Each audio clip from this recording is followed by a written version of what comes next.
basically this Zoomers to Boomers session is going to be on police brutality, as you guys know. So basically, just wanted to go over the purpose of Zoomers to Boomers, and it's a safe place to say whatever your opinion is, regardless of like what you think other people is going to think of you. The whole point of this is to reach a mutual conclusion and a mutual understanding. So don't be afraid to speak your mind, but always remember to be respectful towards others. And I'll let Nadia go over some of the rules. Hello, everyone. Can you guys hear me okay? Mm-hmm. Okay. Apologies for the background noise. I'm in a car right now driving home from another state. But some of the rules are please be respectful. No one's wrong here. We're just trying to really reach that mutual understanding, as Omar said. Be open-minded, because if somebody thinks something, they think it for a reason. Stay calm. Don't interrupt and give others a chance to speak. Invite others to state their thoughts. Be really, really open-minded on this one, even if they think something else. Please be willing to listen and try to understand why they're thinking that way. Express your own thoughts as clearly as possible. If you aren't sure whether something you want to say is offensive or not, just don't say it. Just don't risk it. You are not required to answer every question. Feel free to just listen anytime you want, and be willing to learn from others. That's the point of C2B. And I guess we could just start with introductions with everybody who's participating in the discussion. And when you're introducing yourself, please just include your name, your age, your nationality, and state whether you support Black Lives Matter, All Lives Matter, neither of them, and state if you support like the type of policing you support. So if you think that we just need police reform, if you support community policing, if you support partially defunding the police, or do you support police abolition in general? So should I pick people to introduce themselves, or do you guys want to just volunteer yourselves? I'm gonna pick. All right, Jesse? Okay. I'll go first. My name's Melissa, and I use she, they pronouns. I support complete decolonization and death to police. That's where I'm at.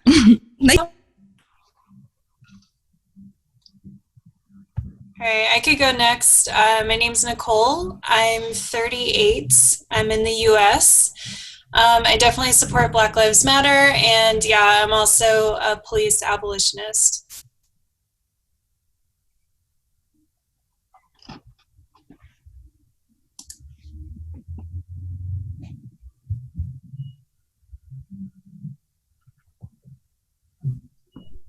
Jesse, we can't hear you.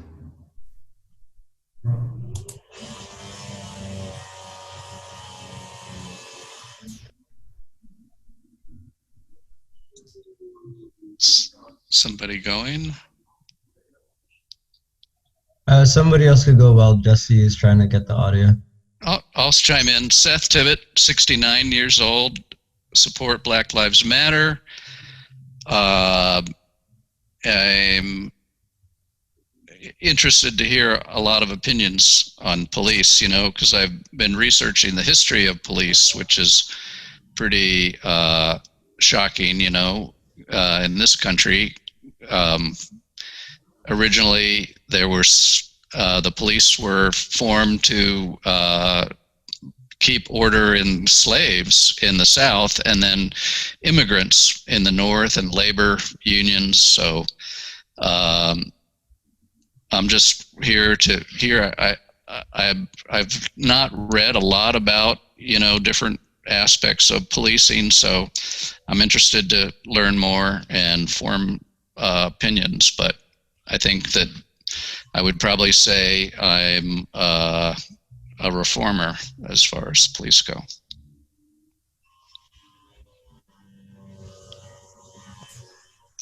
I can go next. My name's Ethan. I'm 25. I'm currently living in the United States. I support Black Lives I support the Black Lives Matter movement.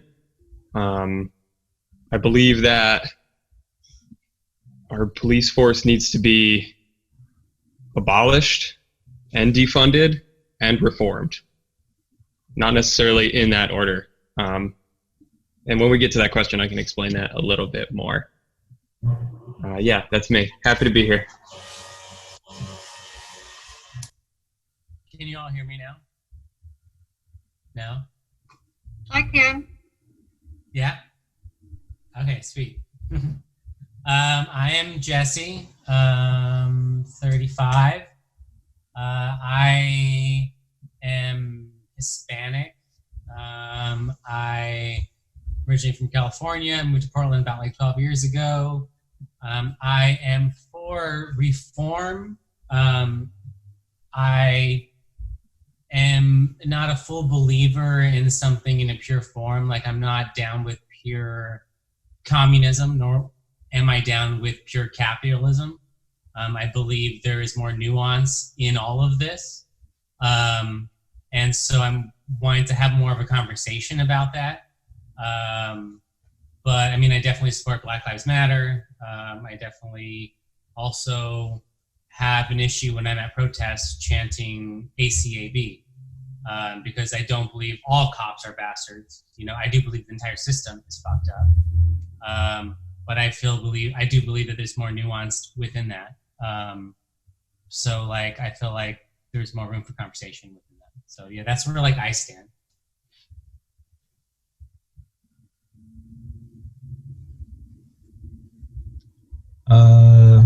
Who wants to go next? I think there's Kimmy, Emily, and Kathy left, right? And Cami, right? And Juliana. I'll go. My name is Kathy. I'm 51. I'm Scottish, Irish, British, Norwegian. I support All Lives Matter, and I'm for police reformation. And like Jesse, I agree that there's a lot of nuance to it. It's not just one or the other.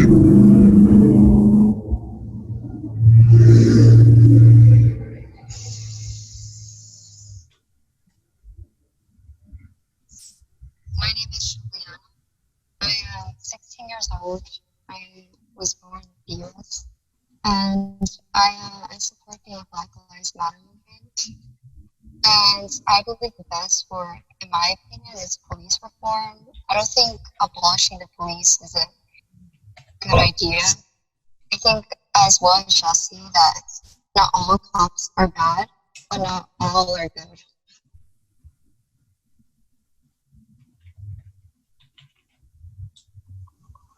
Hey, I'm Emily, and I'm from Canada. I'm 16, and I'm in support of the Black Lives Matter movement. Sorry about my talk. And in terms of police, I can't speak for the US, but from here, where I'm in Canada, I think that there's a lot of work to be done still.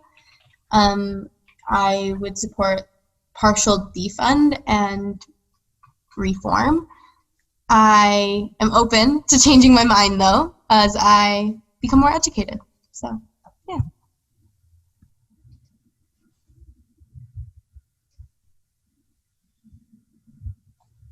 Cami, you want to go next?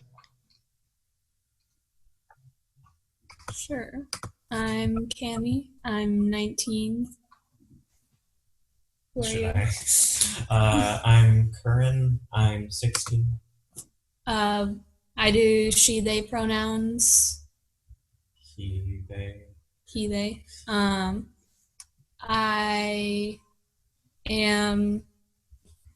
still, I guess, am like not super clear on a lot of issues around police brutality. More like,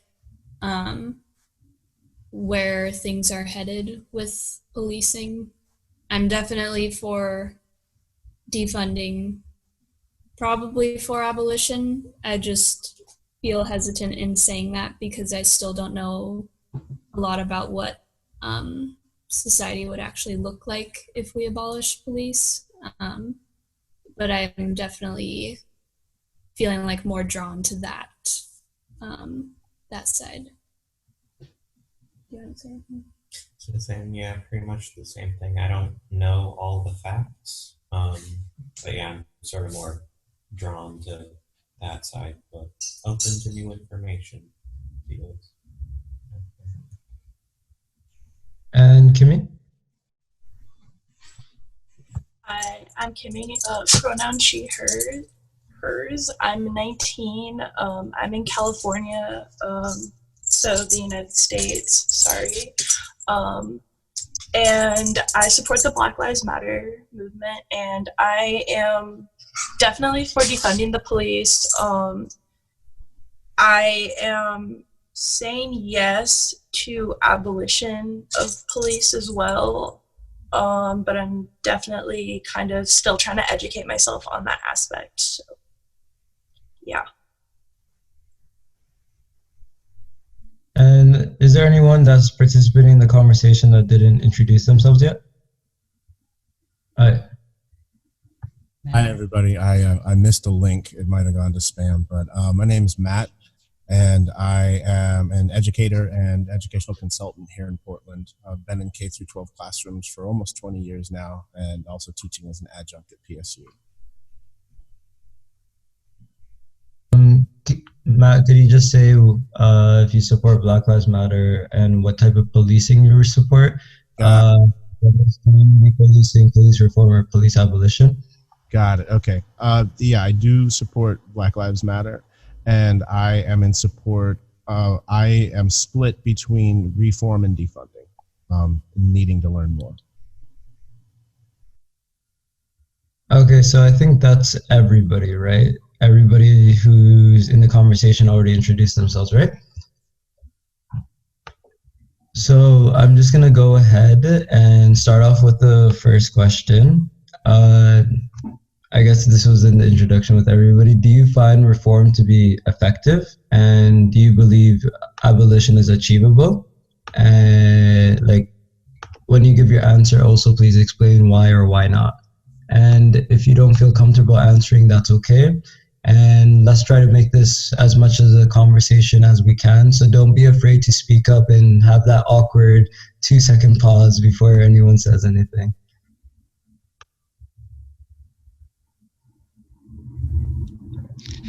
I have a question to start with. Would somebody be able to give us some definitions of all forms, like reform, abolition, defund? I would think that might be a good place to start. It would be for me. So who can speak to that? Do we have like a hand raising system, or is it just kind of like chip in? Just chip in. Okay, cool. I'll put my thoughts in first. For those of you who missed it or forgot, I'm in favor of defunding, abolishing, and reforming in that order. And the definitions, I think, is a really, really good thing to start with. And I think we should use that model for the other questions as well, because racism has a different definition for different people.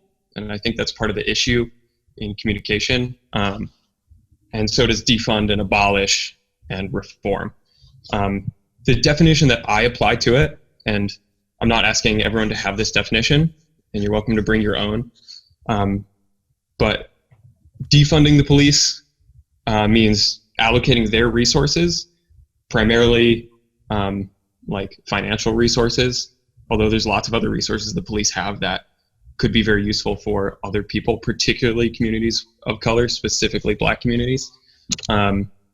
So taking that money and putting it somewhere else, whether that's in more livable housing projects, is that food security, is that job training. There's, I could go on for a long time talking about useful things that money could do. But in terms of defunding, it's taking money away from the police, taking it away from essentially oppressive and violent tools, and bringing it to growth and education and healing. And that's why I support defunding, because I don't necessarily know if the PPB needs 1,500 AR-15s, or if they need an armored personnel carrier, or if they need an LRAD device. I mean, these devices are extremely expensive, not to mention the training and the private contractors that are hired to implement them and move them around the country. And defunding can come in any capacity. I support like total defunding, which leads into this next one, which is abolition. The definition for abolition that I use is completely getting rid of the police force. Now that kind of goes into a gray area because the police are part of the judicial branch, and where you cut that off, like where do you cut off the police in the judicial branch, is up to, I don't know whose discretion that would be. Like, I don't support getting rid of the entire judicial branch, but I think the system in place that we consider police, as in patrol cars, like knocking on doors, walking down the street, hassling houseless people, I think that whole system needs to go. So that's what abolition means to me, is totally getting rid of what we consider as the police. And then the last piece of it is reform. So I want to like basically deconstruct the police force, redistribute those resources, and then rebuild the police force in a radically different form. So that's that reform component right there. And I would like to reform it after we abolish it, because historically reform hasn't worked. I mean, slavery was reformed as sharecropping, and then it was reformed into Jim Crow, and then it was reformed into mass incarceration. And I'm sure there's lots of other reforms in between there that I'm missing. But reforming doesn't necessarily work when the core is rotten. I mean, you can update and you can tune up a car all you want, but eventually you need a new car. You just need to get rid of the old one and get a totally new one that fits your lifestyle, fits the people that are using it. And that's kind of my 2 cents about those 3 things. Damn it. Fuck. Damn it. Yeah, sorry, I literally just got back on. My phone kicked me off. Nice to see you again. Bummer, you missed my defund, abolish, reform. Sorry, Ethan. Love ya. So what's the difference between defunding and abolition? Like, if you defund the police and don't give them money, they cease to exist, yeah? Well, we can look at the post office. The post office has been being slowly defunded over the last decade, and they're just essentially struggling, and they're failing to do what they were sent out to do. Defunding is a tool of abolition, I would say. It's the first step towards abolition. But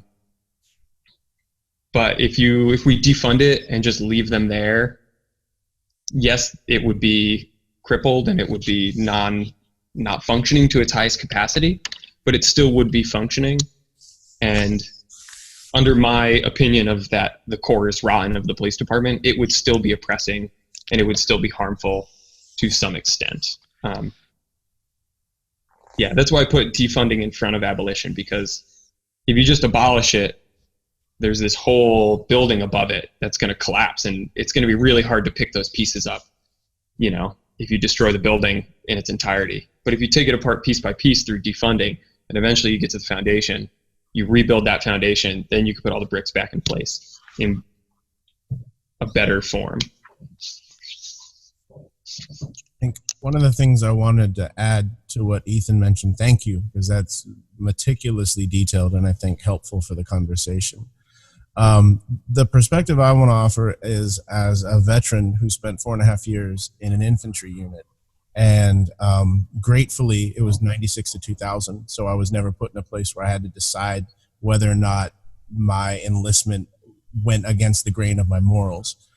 But one thing that I think is alarming is that from the Obama administration to the Trump administration scrapped very detailed reform in a program called the 21st Century Approach to Policing. And it took the time to gather community members and lawmakers, and I felt like it did a much more comprehensive job of getting rid of access to military grade weapons for members of law enforcement.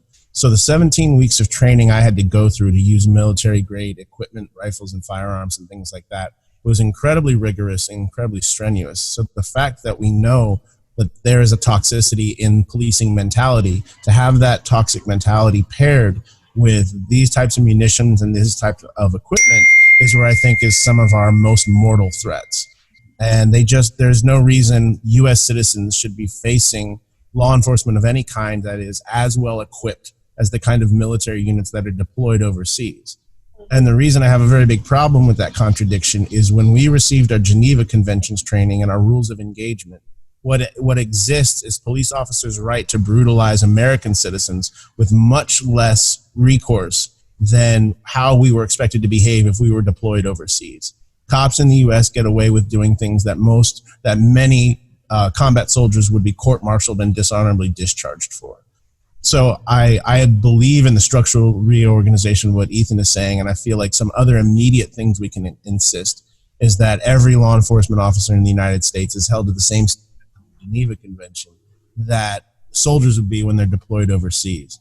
So I have a very big problem knowing that members of the military are held to an incredibly high standard, and that standard's not always met, and they're often prosecuted and punished. It feels like a complete contradiction that as U.S. citizens, we face a greater risk of harm than civilians and enemy combatants from overseas. And then I guess the last part of what I would add, because I don't want to run the rant, is that along with what Ethan said is it's hard to get hearts and minds to change, but if they don't, then I think what U.S. citizens continue to suffer is traits of toxic violence and insecurity and a need to fulfill oneself by violence against others that is pretty rampant in many, many law enforcement communities throughout the United States. So.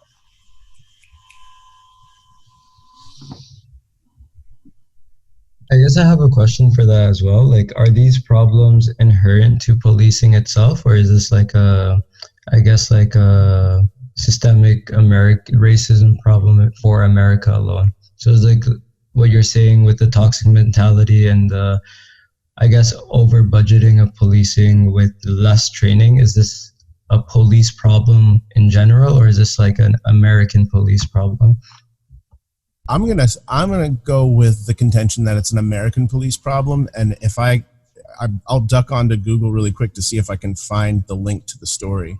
But there was an altercation in the subways in New York City, and there happened to be three, I believe, either Swedish or Norwegian members of law enforcement who were in the city on vacation.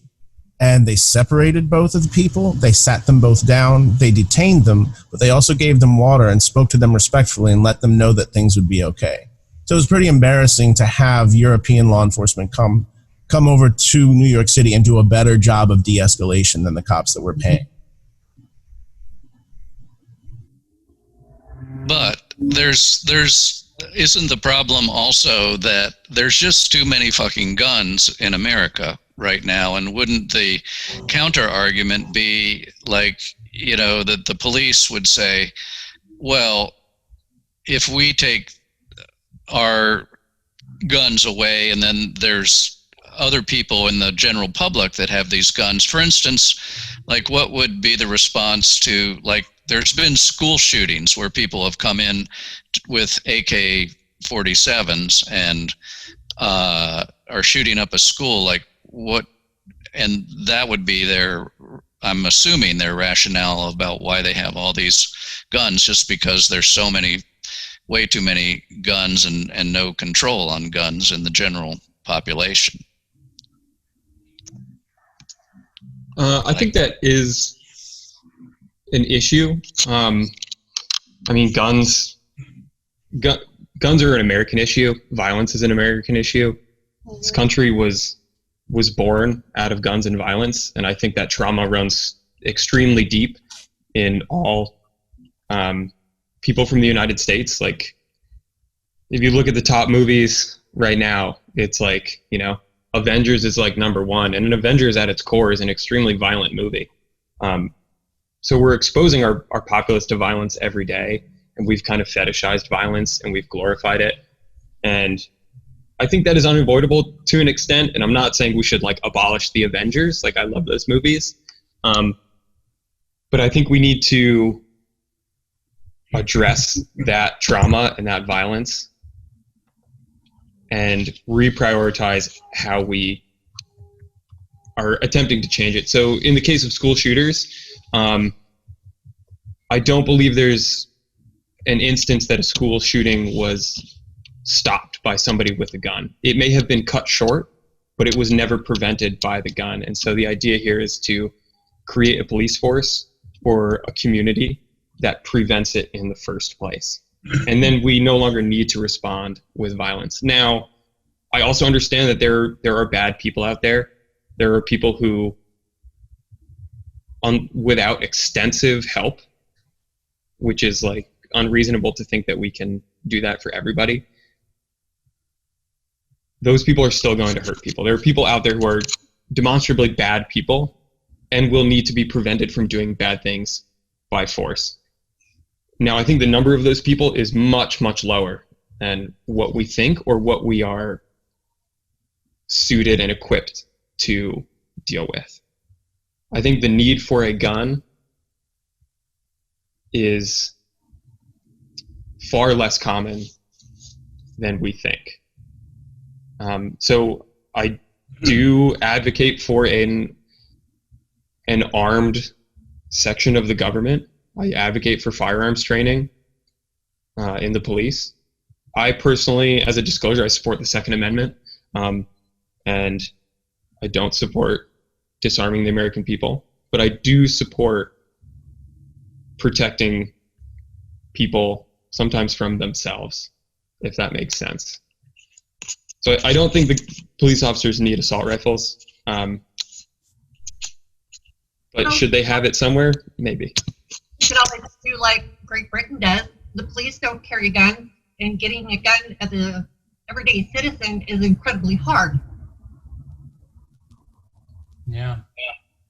So true. I feel like that rhetoric has been thrown around a lot too, because in my short span on this planet, only being 35, I remember the early 90s, that's like my reference of time. So it's like, it's the same rhetoric. I remember I had a brother-in-law who robbed a bank, and he was part of a Mexican gang.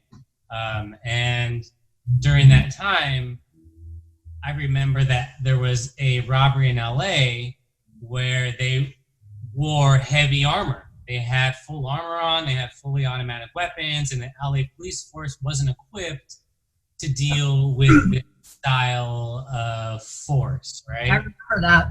Yeah, you remember that. It was all over the place. And I feel like we can go back in history outside of just the 90s and see the same kind of rhetoric. We need to have more force to combat more force. And I have a hard time now in my adult life leaning towards a right or to a left, being an American citizen.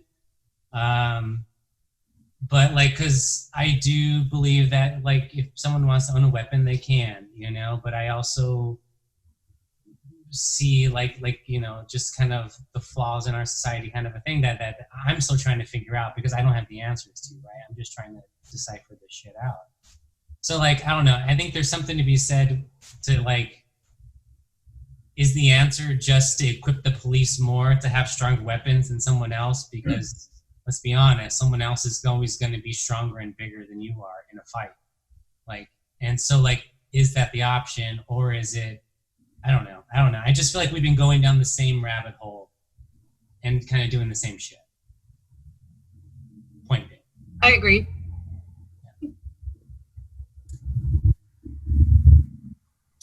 I just want to ask about the message she sent about what is it called? It's not just American that Japanese treat serial killers like celebrities. Can you say I guess you think that what is it called? Police brutality, or I guess violence in itself isn't more in America. So could you just expand on that thought more?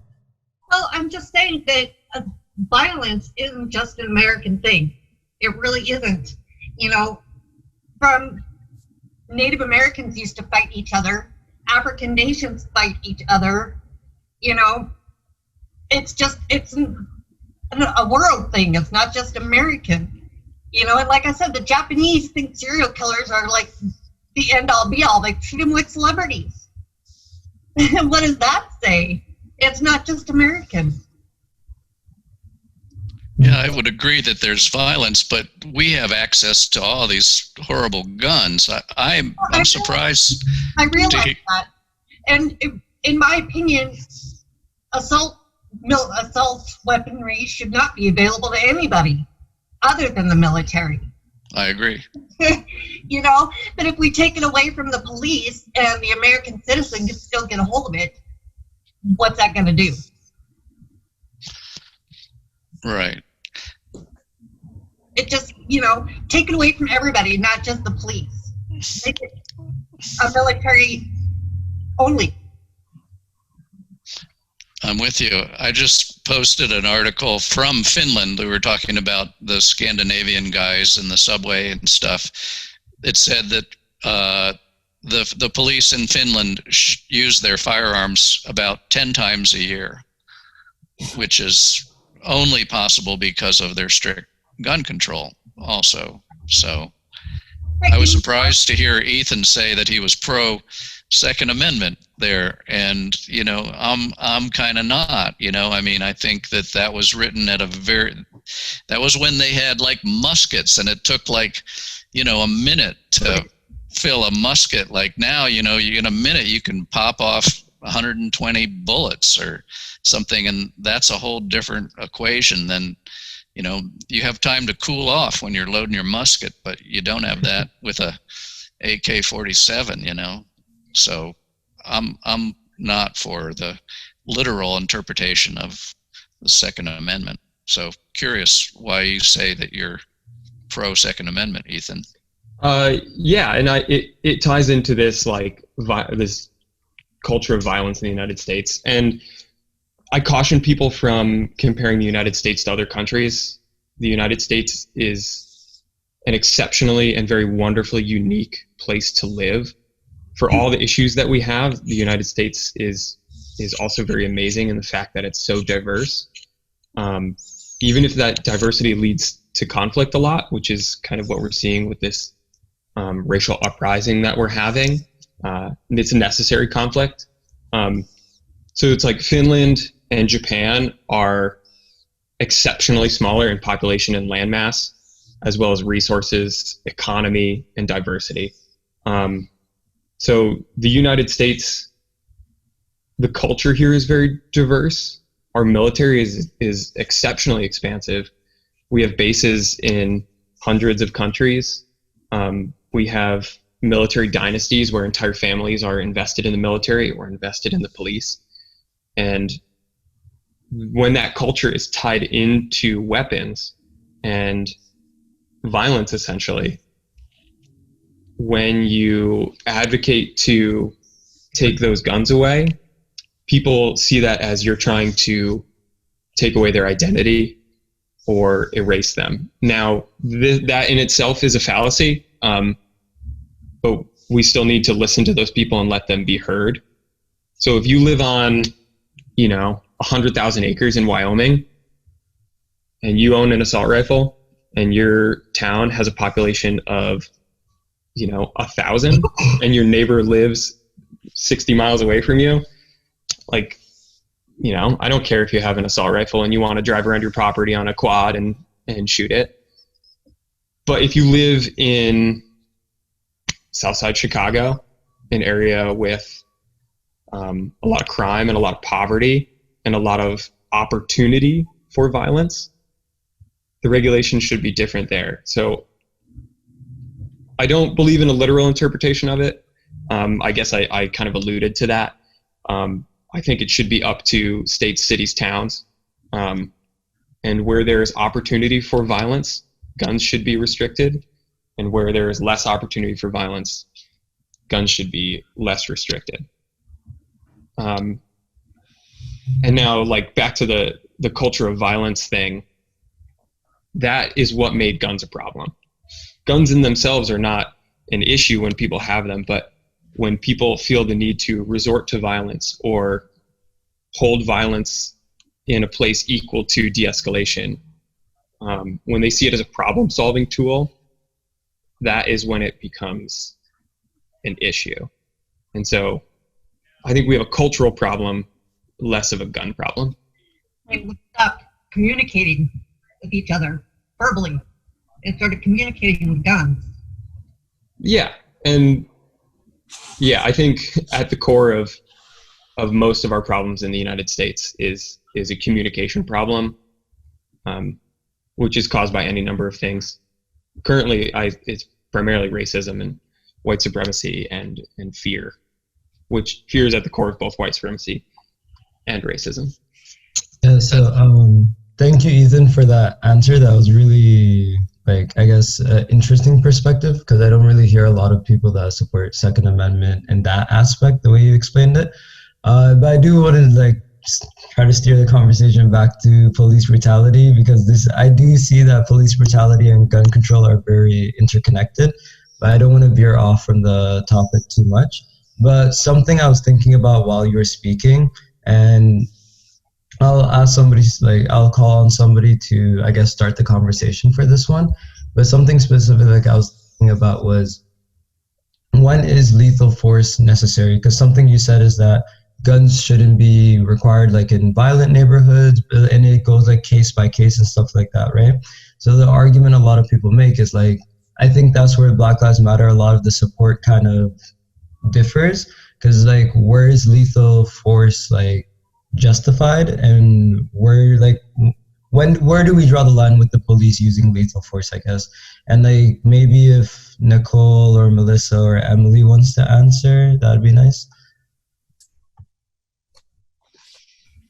So I'll just jump in and say I probably don't have, like, a perfect set answer for this, but I don't think that I believe in state-sanctioned executions. Essentially, the police being able to execute people is concerning to me.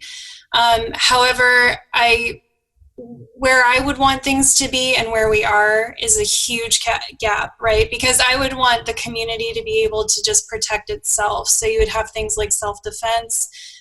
You might have people in the community who feel comfortable stepping into more of a protector role and could come and deal with violent situations. However, we are so far from that today that it would be naive to think that that could happen tomorrow. Obviously it can't. But I just think, yeah, I'm not sure how to define exactly where the police should be able to kill someone. But I do think that the definition is way too wide today. It's way too wide.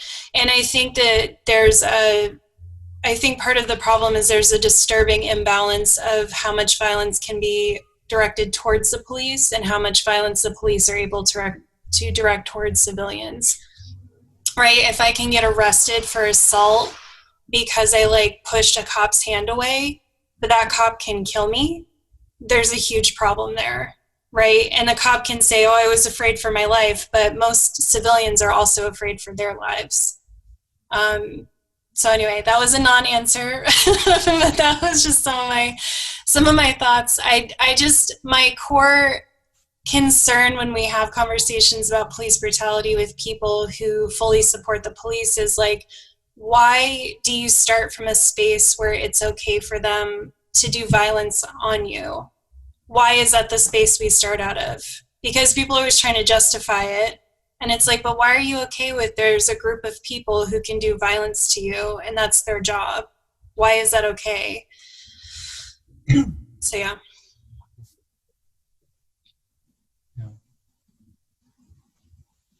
So I'm guessing, like, from what I understood about your answers, like, it's not necessarily like we need a set definition at the moment. Is the fact that we just need to narrow the definition from what it is right now, right? Well, and it's, again, like, perfect world. It would be in the moment. The community would, like things would happen in the moment. If someone was truly a threat and you felt that you had to defend yourself, or someone else saw it and felt they needed to defend you, then that would be fine. And then otherwise, if we're talking about, you know, someone who's a more omnipresent threat to the community, then the community would decide how to handle that. I have a big problem with there being an institution that handles that versus the community or individuals handling that on their own. Which, again, that's why I'm saying I know in today's current environment, that is not realistic. So that would be a far down the road kind of set up for what it is. And I don't have a really good insight into what the transition would be. But I do think things like, you know, something we haven't talked about yet, but most crimes are nonviolent, and almost all crime is crimes of survival or that are economically related. So if we have, this is part of my point, is like if we have an environment where people are not having to commit crimes of survival, where poverty is criminalized, or people have their needs met, we're going to have a lot less violence to deal with. And then that's when it can get more down on the individual and community level and not need an institution to step in. So I guess that this is like open for anybody, but I guess like, again, like I'm wondering something else, like the way society treats crime is like, does everyone agree that crime is preventable? And if crime is preventable, the way that we are treating crime, how could we change it? Because like, regardless of like policing, I don't think the problem is just the fact that police are very brutal. I think the problem runs more into like how culture views crime, and again, like how poverty, the way we discriminate against people that are homeless or people that steal for survival and stuff like that. Like, what would be the solution to actually dealing with crime, and how would you guys want to see crime be dealt with in the future?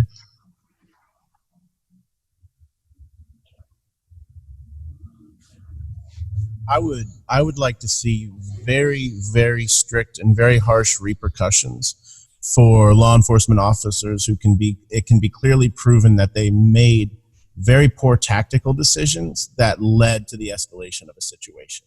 So if someone is having a mental health crisis, or if someone has stolen a TV set and is running down the street with it, and it's one member of law enforcement who decides to engage that person, I would expect that he or she would have to explain why they didn't wait a little bit longer for a few more units to show up and help control the situation. The footage I've seen from the protest downtown, and I've only gone one night that I felt comfortable going, is that I think, and I say this as somebody who was trained to be deployed for combat, that you make very careful decisions not to put yourself in a situation that you have to control entirely on your own.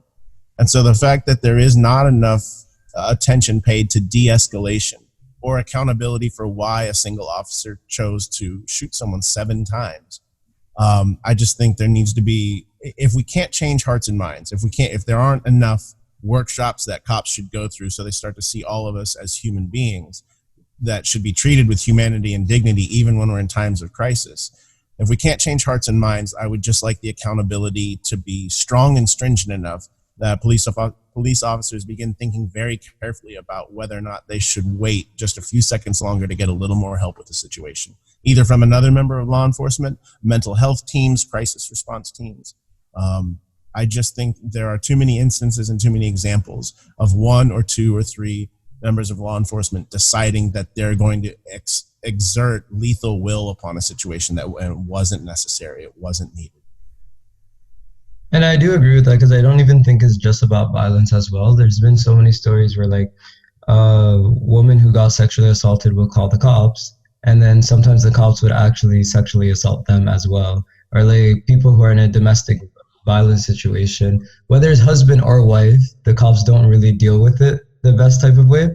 So I guess it's also the fact that police in general they're doing too many work, where it should be divided up much more. Like you said, there should be conflict de-escalators, or like mental health crisis teams, or like even social workers on the case and stuff like that. So like that is definitely true. So I guess another thing I would ask is like, do your beliefs about the way police are treating, like the way that we react to crime, do these like extend to the judicial system, to the, well, I guess like the prison system and stuff like that?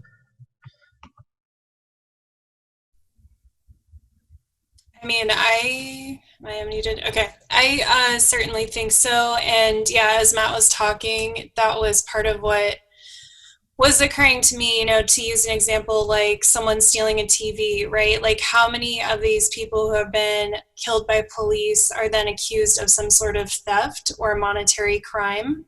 And I think it goes back to really interrogating the entire idea of crime. I don't think personally that I would want crime to be a thing.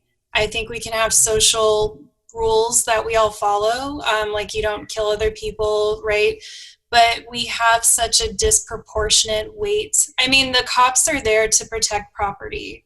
That's what they're there to do. And that's why these narratives about people breaking that, people from lower class stealing property of upper class people, is such an effective narrative for people to feel okay with cops killing civilians. So I mean, I agree with everything Matt said. I think that there's a need for this like strict accountability and for someone to have to really explain themselves and not be protected. But the reason that they're able to do that is because it's because we have all bought into this idea that protecting property at any cost is worth someone losing their life, is worth looking down on someone, sending them to prison, taking away their future. And it just goes back to what I was saying before, that most crimes are motivated by economic situations. So until we essentially break our capitalist values, we're never going to hold police accountable, because police are the functioning mechanism to protect capital.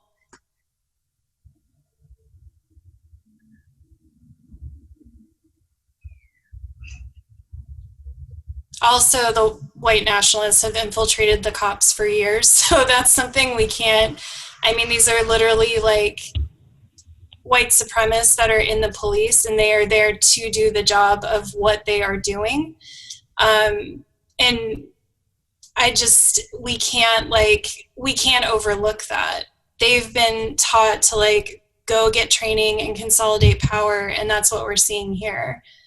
So I know, like Mel's saying in the comments, like they're cops, like they're here they don't ask for forgiveness. They have mechanisms in place to financially protect themselves. So if a cop gets arrested, gets investigated for anything, they have things where they can't be taken off payroll for a certain amount of time. They have their union behind them. They have lawyers. I mean, they have an enormous amount of protection.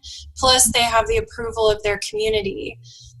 Social isolation is a really good tool for controlling people's behavior, because we're social animals. And for cops, they have a built-in support system. So anything they do, they've got their whole community around them, telling them that they're right, you know, patting them on the back and being like, don't worry, we're going to take care of you.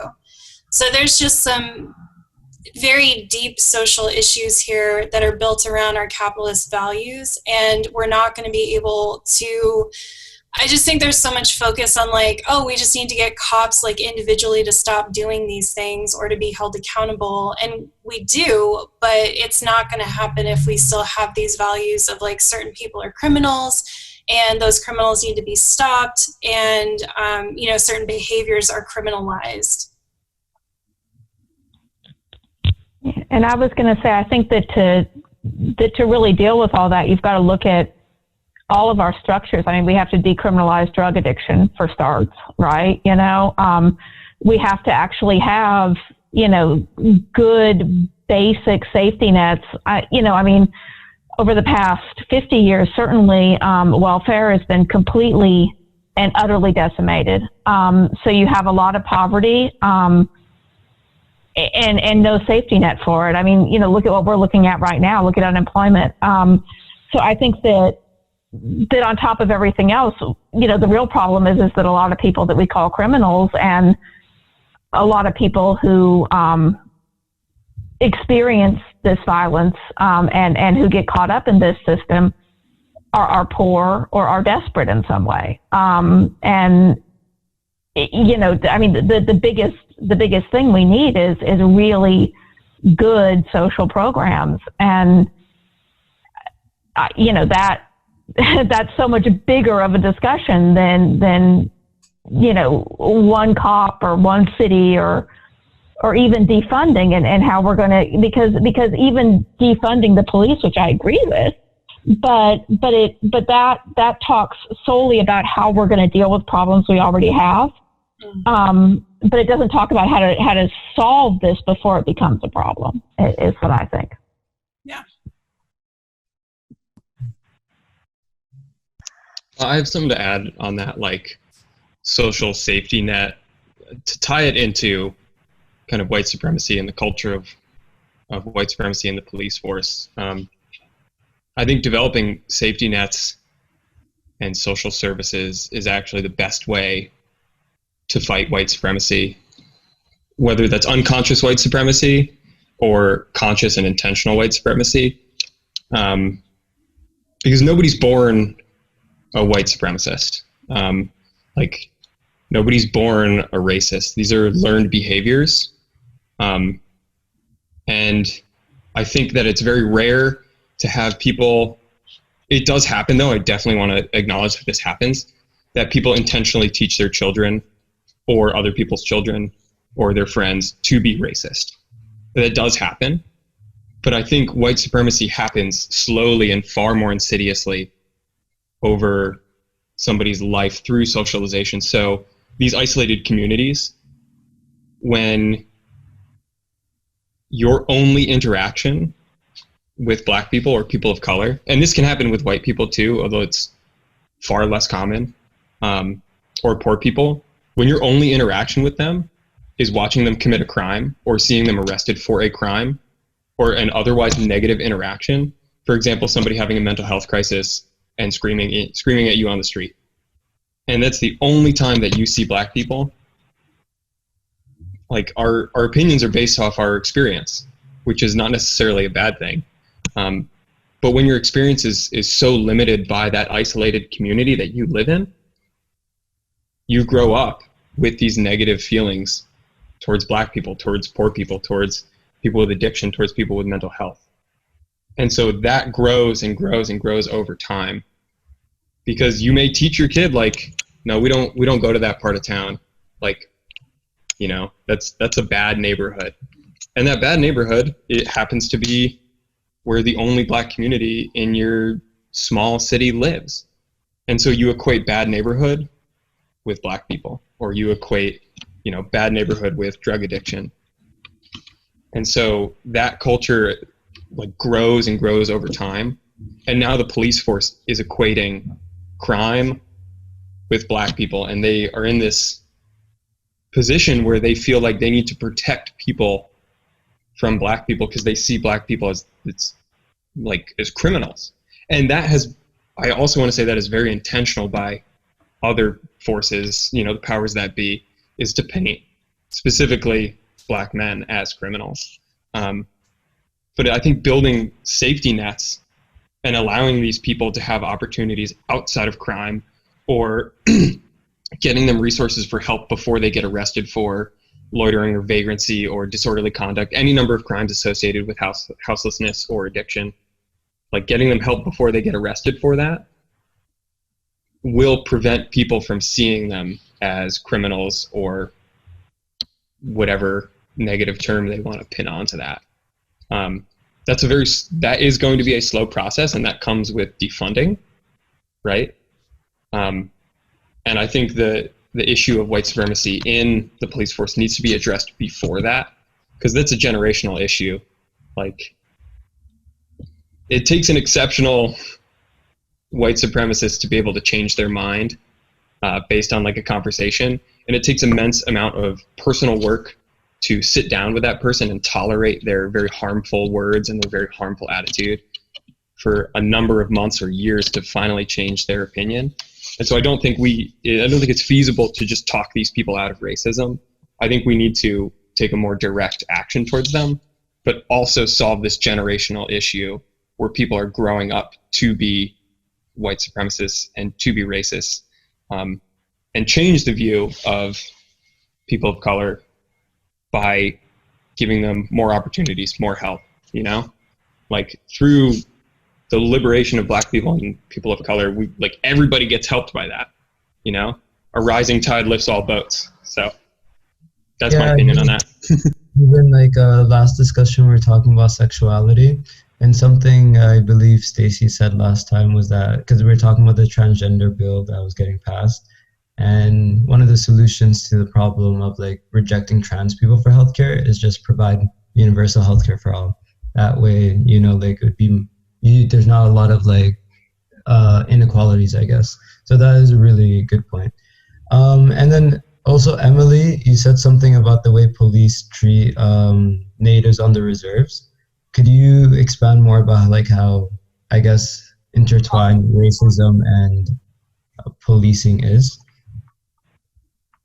Yeah, so I'm not an expert on this, but what Ethan was saying about how when you grow up in a community and your only experience of a certain group of people, whether it be by ethnicity or culture or whatever it may be, when your only experience of them is in a particularly negative way, it develops very racist like belief patterns and like even like ideas. And so like in Canada, there's no I've read lots of books. There's no clear path forward. There's a lot of malfunction on the Canadian reserves in terms of the political systems, in terms of the economic systems, in terms of the mental health crisis, education crisis. There's lots of issues. But for me, growing up outside of a reserve, close to a reserve, but outside of a reserve, my experience in my like younger years, I've had other experiences since I was really young, was as a kid from a different school going in, and we used to do like partnerships where we would try to help the kids in the school there, and it was harmful because I wasn't the person that should be helping, and if anything, that kind of created a racist platform because you have a bunch of, well, we're a diverse group, but we're not predominantly First Nations, and going in to a reservation, a reserve, a community, a school, and there's already this power dynamic that is way off. And so like moving from there, it's like I was 7 maybe, and so I just thought it was interesting to put it that way. But I also, while I'm speaking, I wanted to mention about what you were talking about earlier with our perspective on violence. And I think our I don't want to go just as far as say as our society, because that's a big generalization, but we are people with access to social media on a daily basis. So most of our society in Canada and the US is very desensitized to violence. And like what I mean by that is we see it on news all day, every day. We see it on, like, I don't know, this is a way off example, but like when COVID started, it felt not that real to me because I saw major events happening on the TV and on my phone every single day, pretty much every hour. So I think when we see issues like this, we have a way of making them seem less than they are. And I've heard a lot of people my age saying, I think people are just too sensitive nowadays, or like, why are people so sensitive? And I'm like, I don't think we're too sensitive. I think we're desensitized. I think we're learning how to become sensitive people again. And I think that's another thing with the whole like movement of toxic masculinity and stuff like as well, as it all ties into we are desensitized to trauma, or because of trauma, to violence. So that's just my little thought.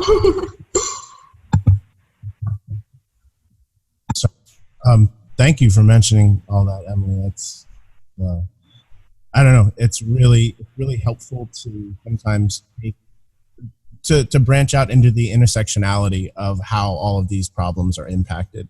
And I say that as a 44-year-old cisgender adult male that mostly grown-up Matt would really want to go back in time and talk to high school Matt and say, man, you got some things you need to work on.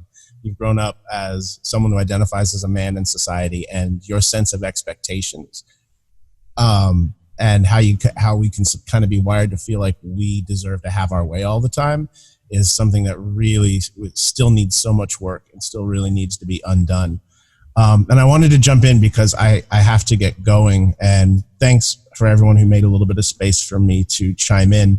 The links I've added, because I was trying very hard not to hog the conversation, is there is a link on the infiltration of white supremacists in law enforcement.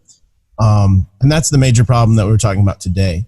There are several different kinds of implicit bias tests that were put together by Harvard. And I think that if you ever wanted to start a conversation with someone you feel diametrically opposed with, I would say sometimes just the right article or just the right sense of personal assessment, like going through an article or taking some sort of implicit bias test with someone that you may not see eye to eye with, if they're willing. You can always just ask, could we look at an article together and use it as a talking point?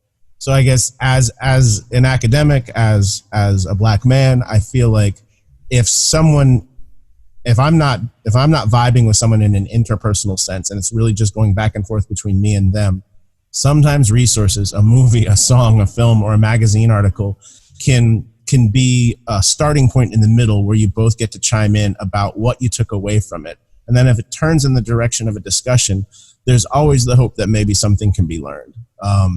And I think it takes a lot of gall. It takes a lot of nerve for someone to fold their arms or dig in their heels and say, I have absolutely nothing new I need to learn about someone who's different than me. So, but that's all to say thanks for everyone for chiming in and making some time. It's good to see your face. Thank you for joining. Honestly, you've provided such interesting insights. Yeah, thank you. Absolutely. Take care, everybody. So I think I'm just gonna, what he said, like how white supremacy is very tied into this. I'm gonna ask Kathy a question. Basically, I guess is like, why do you support All Lives Matter? I'm not trying to single you out. It's just the fact that you're the only one that said it. Only one that support All Lives Matter. Well, in my opinion, all lives do matter. Not just Black people, not just white people, not just Asians. Native American.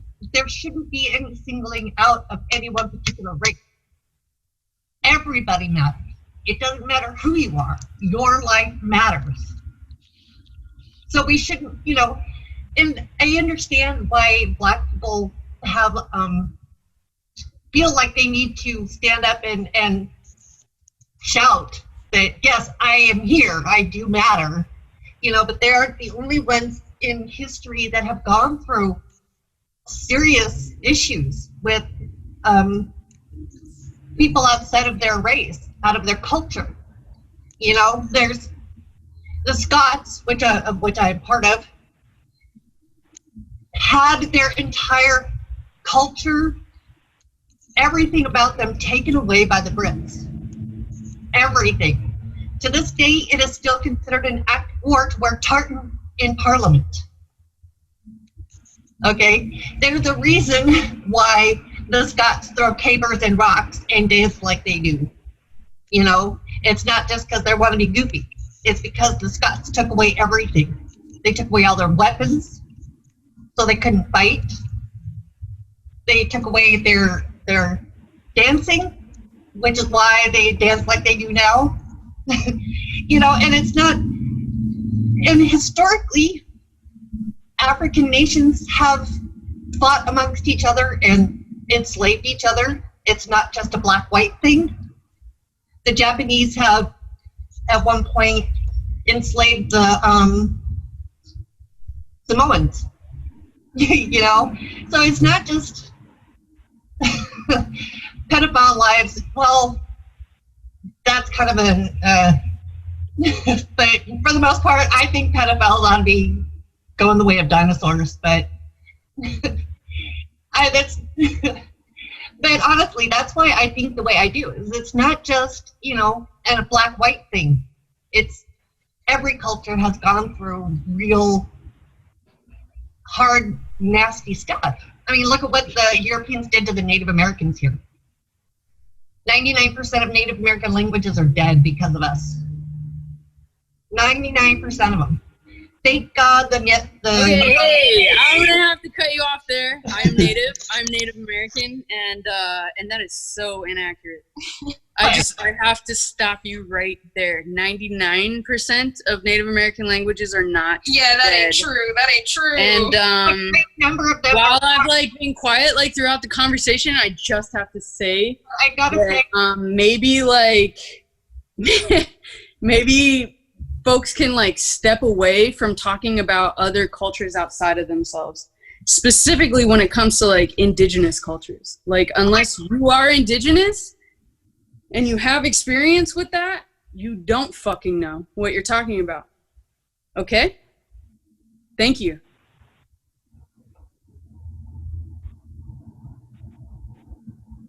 Yeah, and Kathy, I would just ask, there's,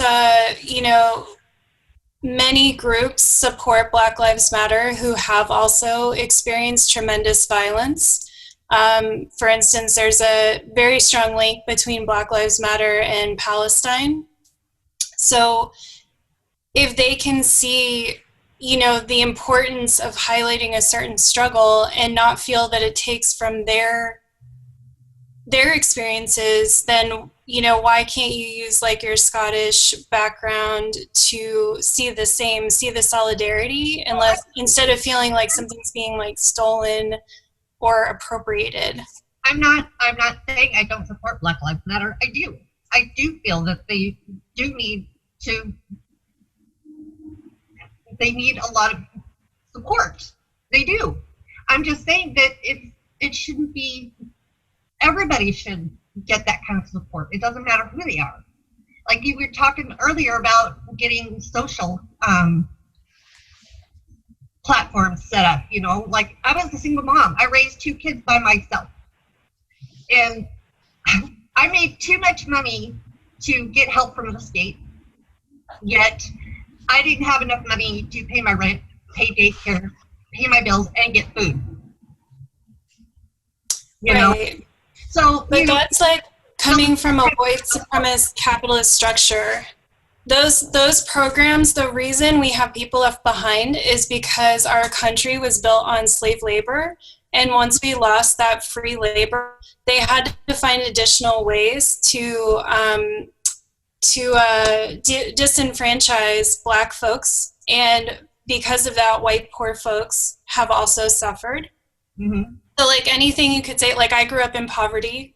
I know exactly what that's like. I was not able to get any kind of assistance, even though I was making $17,000 a year after high school and struggling to pay rent and struggling to eat.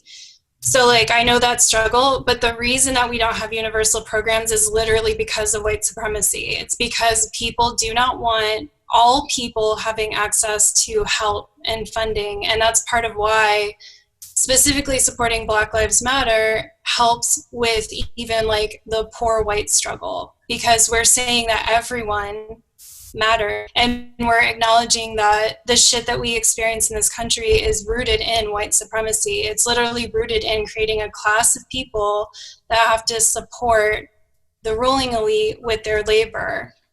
That's why we have prison labor, because they had to find a way to continue to get free or nearly free labor from people. So it's just something to think about.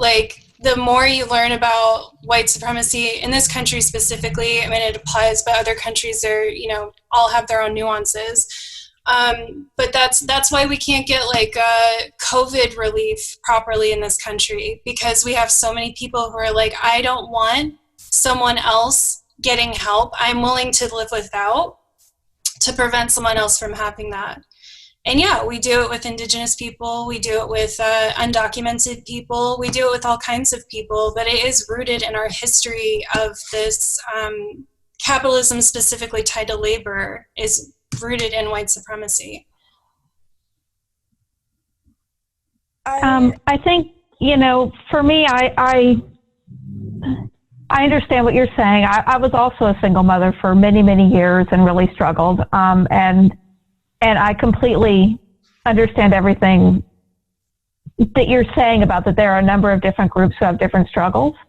But for me, what it comes down to is that, I can support more than one group and still be respectful of what they're asking.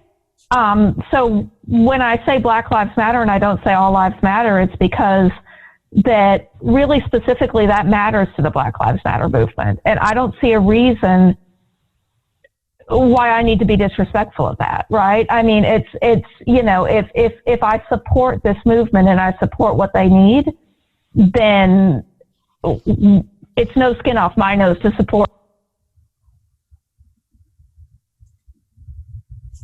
You got muted, Stacy. No, you're still muted. Now? Okay. So what I was saying was that that for me, I was also, a single mother who really struggled for many years, and I know what it's like to, I mean, quite honestly, blonde hair, blue eyed white lady. It's people don't. I hear that people don't think about that and don't notice that, and that can be very difficult and upsetting. But that's something that made me become sort of more involved with social justice issues sort of across the board. And my take is that, I strongly support Black Lives Matter. And Black Lives Matter is asking us not to say all lives matter. It's contrary to their messaging. And I also support very strongly, especially Latinx activism here in my community, because it's an issue where I live. But I don't have to say all lives matter to say that I support Black Lives Matter, that I also support the Latinx community, right? It's not necessary. And so for me, what skin off my nose is that if I say Black Lives Matter and then I use other messaging for other groups that I support, and it seems like each group who I support also has respect for each other's messaging overall. So I understand that all lives matter to people who are saying it can mean I'm saying that I care about everybody. But when people aren't hearing it that way, I just feel like, okay, well then if it's being misunderstood what's at your heart, it's really not that big of a deal just to say it a different way. Because I think a lot of people can have respect for, in history this happened in Scotland, or, this is what's going on with single mothers, or any of these things. But I think that you need to listen to the communities who are struggling for their rights and be respectful and helpful to that struggle, if that makes any sense. Yeah, I just wanted to add on top. First of all, I wanted to say, Kathy, you're so strong for raising 2 kids in this environment. Like, genuinely, having 2 parents is not even enough to raise 1 kid. So the fact that you're doing it alone, props to you. Like, that's actually really amazing. But I also wanted to say is that Black Lives Matter inherently is already all lives matter. Like, Black Lives Matter already means that every life inherently has value. But I think maybe the wording might not be communicated properly. But basically, Black Lives Matter is saying that every life has value, but right now, Black lives aren't being valued. So maybe you could think of it as Black Lives Matter too. I live in Canada, where racism against Black people, I would say personally, isn't as extreme in like the US. But like my experiences as a Black man was like, I grew up with people telling me when they were mad at me, thank God, like God didn't make me Black like you. I grew up with teachers already assuming less of me. because of that, and I've been profiled multiple times. So like, sorry, it's just. No, I fully understand, and I want to point out I have 2 Black brothers. Okay, so you know, to say that I don't support Black lives. Yo! We should prioritize Omar since he planned this event and also is Black himself. You know, like his own like meat bag that he's trapped in is Black, and like he doesn't get to take a break from that. Yeah. So let's go back to him. Yeah. Thank you. Let's just hear him.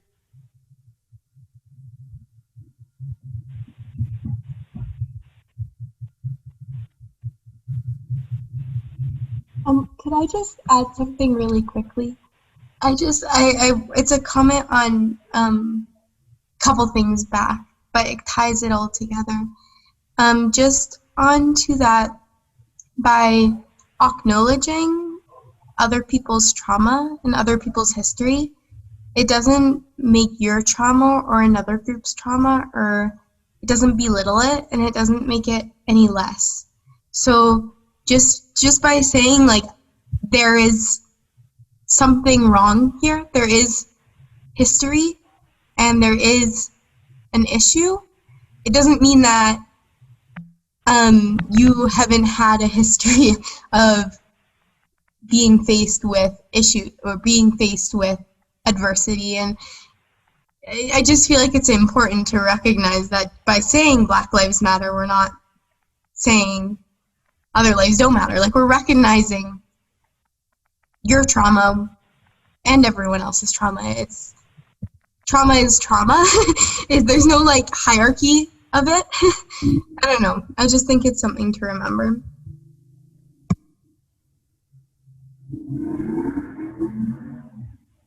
I think it's also worth noting, well, first, before I go into this, this is coming from a white male perspective. Like, I am the most privileged population in this country, regardless of my ancestry.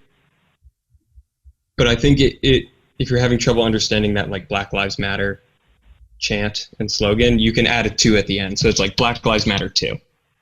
It's not only Black Lives Matter, it's Black Lives Matter 2. It's like they matter just as much as everyone else.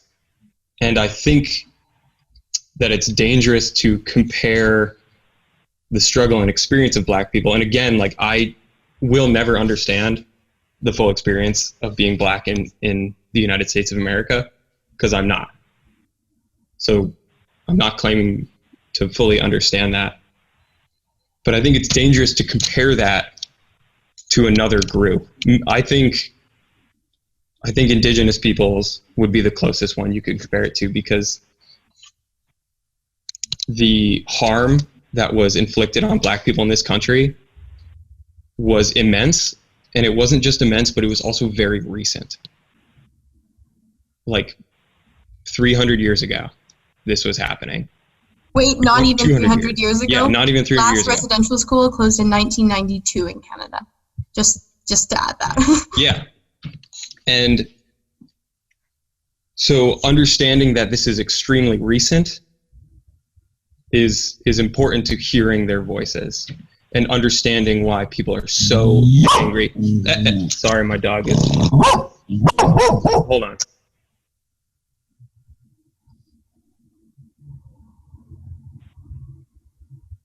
Sorry, my dog heard something and was very concerned. And so to say all lives matter is not untrue.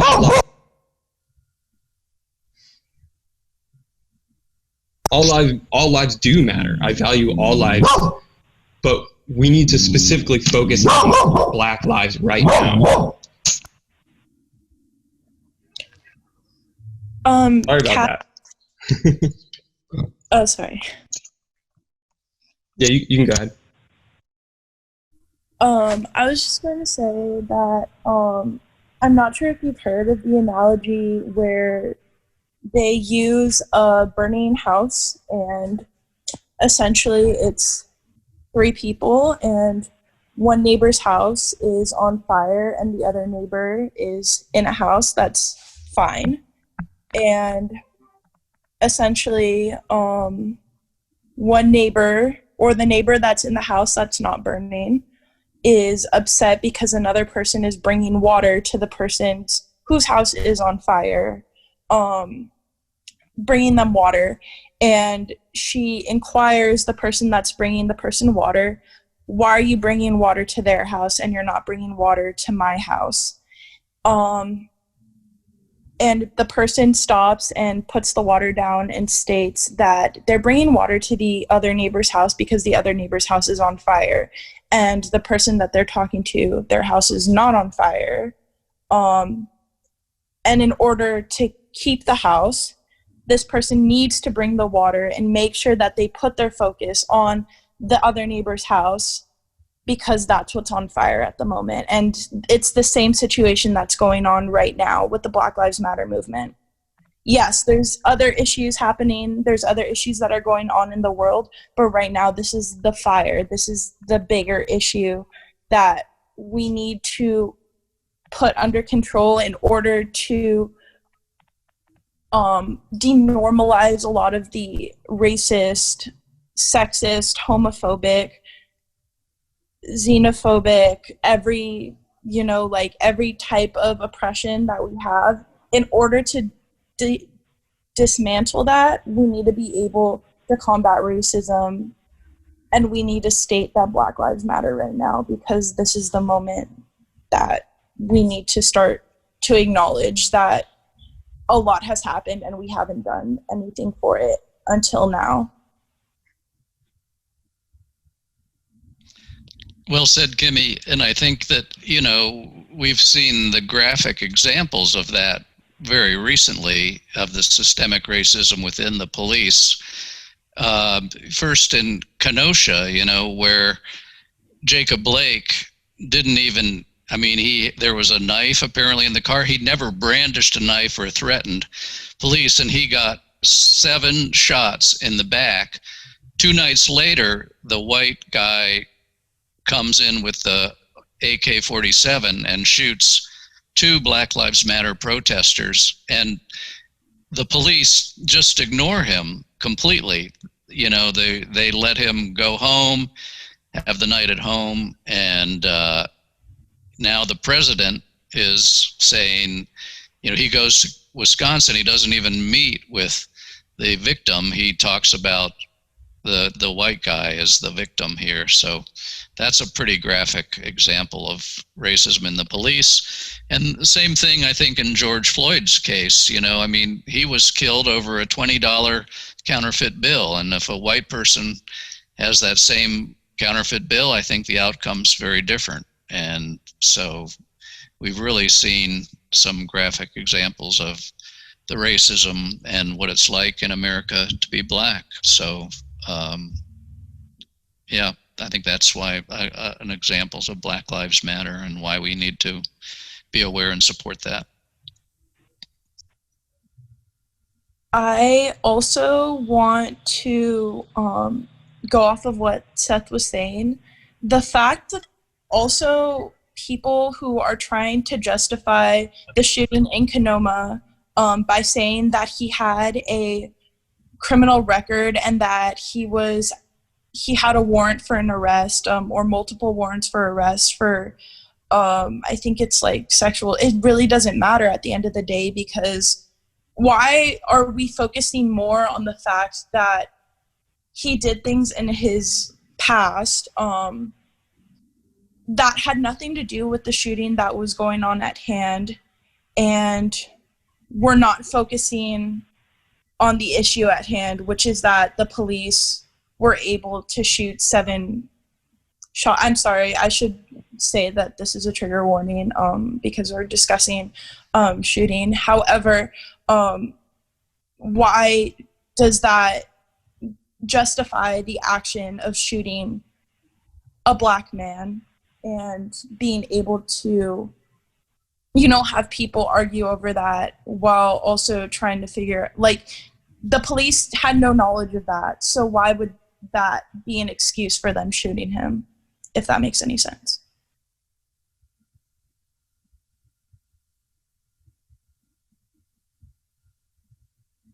Well, I mean, end of the day, even if they did know, I mean, the thing that's so scary, and I think the thing that we all need to get back to is that the police are not judge, jury, and executioner. I mean, they are, but they're not supposed to be. You know, so, I mean, at the end of the day here, so let's pretend that in the past he had murdered somebody. I mean, anything. You know, they still don't get to gun people down in the street, right? That's not how this society works. And I think that at the end of the day, that's really what Black Lives Matter has been about. Is that the rule of law is different for different societies. You know, I mean, I grew up in a very, very, very wealthy neighborhood, and you know, the type of policing that was done to our community there versus somebody who, you know, looked like they didn't live in the neighborhood, drove up in a car that was, you know, old, or, you know, was a person of color, or any number of other things. Versus, you know, I mean, we could sit there as teenagers in the park and openly get stoned in front of the police and nothing happened. So I really think that what we're talking about is, and the point of this whole thing is that overall, we need to have the same rules across the board for every community, for every person, with how they are treated by our system, and we just don't.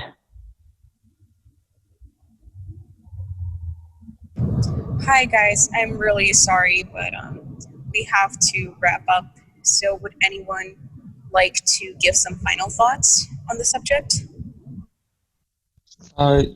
Yeah, I'll give my final thought to kind of bring it back to the Black Lives Matter versus All Lives Matter. I think that's a particularly important thing to talk about because that's a very small change that you can make in your vocabulary that will make a lot of people feel more comfortable and heard. My biggest issue with the All Lives Matter versus Black Lives Matter, and again, I do value all life, is that it can be dismissive to the experience of Black people. Because you're saying not just your life matters, mine does too, and it does, but in the eyes of the police, there's very real statistics to show that they are not of equal value. And so, I mean, Black people have been told to quiet their voice forcefully forever in this country, and now people are like, no, I'm gonna like make you hear my voice. And the All Lives Matter thing is an extension of that quieting and that dismissal. So it's like, it's their time to be heard, and we should support and respect that and follow that lead. And I say we as white people when I say we, because that's where I'm coming from. I think everyone should support it, but I can only speak for myself as a white male, and not dismiss their attitudes and their words, even if you disagree with them. Say, yes, my life matters too, but right now it's about their lives. Because at the end of the day, there's very few people in this country who experience the kind of discrimination that Black people and people of color do. If you are visibly a white person, you are essentially lumped into all white people as far as the police goes. And that's also backed up by real data that's readily available. So that's my last word. Don't dismiss Black voices. Listen to them, follow them, support them. Even if it makes you uncomfortable. Being uncomfortable is absolutely necessary to growth. Oh, somebody disagrees. Yeah, and I just, something that always helps me when thinking about these things is to take the experiences that I've had in the areas of underprivilege that I've had, and then think about how I would feel if someone who is privileged in the way that I wasn't was saying something similar. And it can really, really help me see the areas where I might be being ignorant or being offensive or being just resistant to things. I think a good example is like, you know, when women try to talk about like sexual assault or consent, and then a dude comes in and is like, well, men experience this too. And it's like, yeah, they do. And that's all coming from the patriarchy, right? But you're not bringing this up so we can actually talk about the patriarchy. You're bringing this up so that you and I are now put in the same boat, and now we can't talk about the issue at hand. So that just, hopefully that's helpful. And that helps me a lot. Like whenever I feel that kind of defensive, you know, feeling in myself, I just stop and I'm like, okay, let's change the, like, let's say this was me talking about XYZ and someone else was like, oh, you know, saying what I'm thinking. It can just help give you a perspective on, are you actually trying to deepen the conversation and show support and learn, or are you trying to do a blanket thing so that now these people don't have a platform to speak?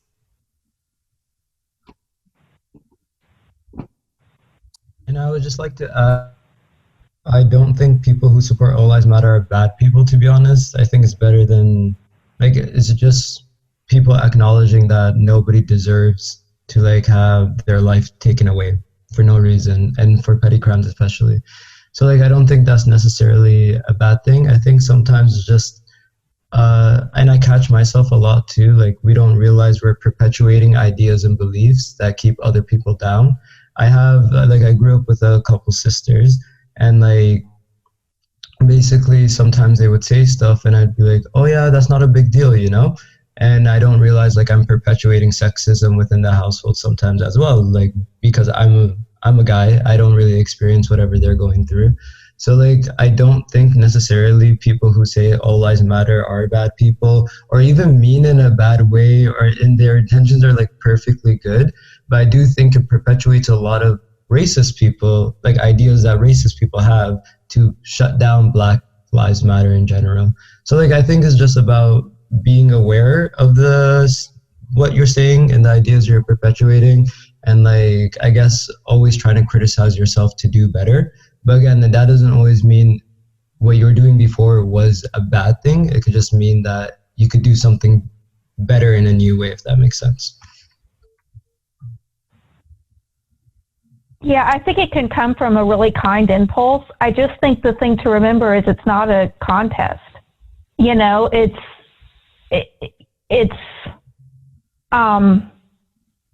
fine to acknowledge that different people have different oppressions, but you don't have to make everything even all the time, and you don't have to make everybody feel included. You know, you can work for different causes and the way that the different causes are asking you to.